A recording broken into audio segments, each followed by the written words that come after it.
ఆర్టీసీలో ప్రయాణం చేస్తున్న సమయంలో ఓ మహిళ బ్యాగ్ నుంచి బంగారు నగలు చోరీ చేసిన ఘటన నెల్లూరు జిల్లా కందుకూరు ఆర్టీసీ బస్టాండులో చోటు చేసుకుంది.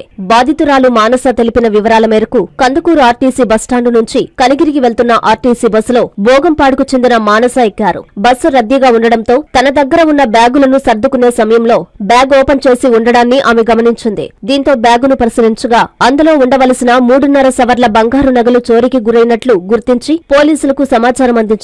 కందుకూరు డిపోకు చెందిన పోలీసులు బస్సును గ్యారేజీలోకి తీసుకెళ్లి ప్రయాణికులను క్షుణ్ణంగా పరిశీలించారు. ఈ ఘటనపై పోలీసులు కేసు నమోదు చేసి దర్యాప్తు చేపట్టారు.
చూడమంటున్నామమ్మా.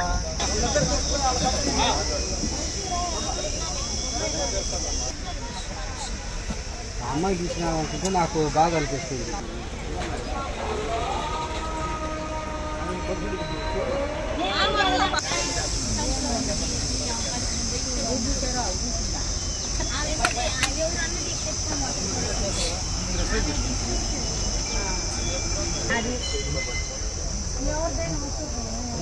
ఇప్పుడు ఎవరు కావాలి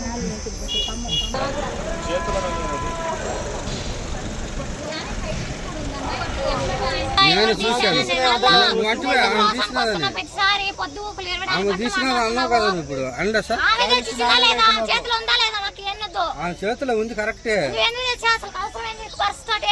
కరెక్ట్ ఆమె తెలివి తీసింది పట్టుకోదు చేతితో. నేను బోనంపాడు వెళ్ళడానికి వచ్చాను బస్ ఎక్కడానికి. నా బ్యాగ్ నుంచి గోల్డ్ కొట్టేశారు. నల్లపూసల దండ, కమ్మలు, ఒక దండ తీసేసారు. కనిగి బస్ స్టాండ్ లో తీసేసారు. ఐఐటి దిగ్గజం విజేతల శిఖరం నారాయణ రెసిడెన్షియల్ స్కూల్స్. ఐఐటిలో టాప్ ర్యాంక్ కోసం సివో స్పార్క్ ఒలింపియాడ్ ప్రోగ్రామ్స్, నీటిలో టాప్ ర్యాంక్ కోసం సివో మెడి ప్రోగ్రామ్. ఇండియాలోనే బెస్ట్ ప్రోగ్రామ్స్ తో, బెస్ట్ టీచర్స్ తో, బెస్ట్ ఫెసిలిటీస్ తో, హెల్దీ అండ్ హైజీనిక్ ఫుడ్ తో, ఆహ్లాదకర వాతావరణంలో Narayana residential schools. Regional mathematics olympiad ఐఓ క్యూమైలో గత 3 సంవత్సరాలుగా చారిత్రాత్మక విజయాలతో సంచలనాలు సాధింపజేస్తోంది నారాయణ. బాలబాలికలకు వేర్వేరుగా హాస్టల్ వసతి కలదు. అడ్మిషన్లకై సంప్రదించండి. Narayana residential schools, Dhanalakshmipuram, Nellore. Phones 8179880325, 8179880337 మరియు 8179881189.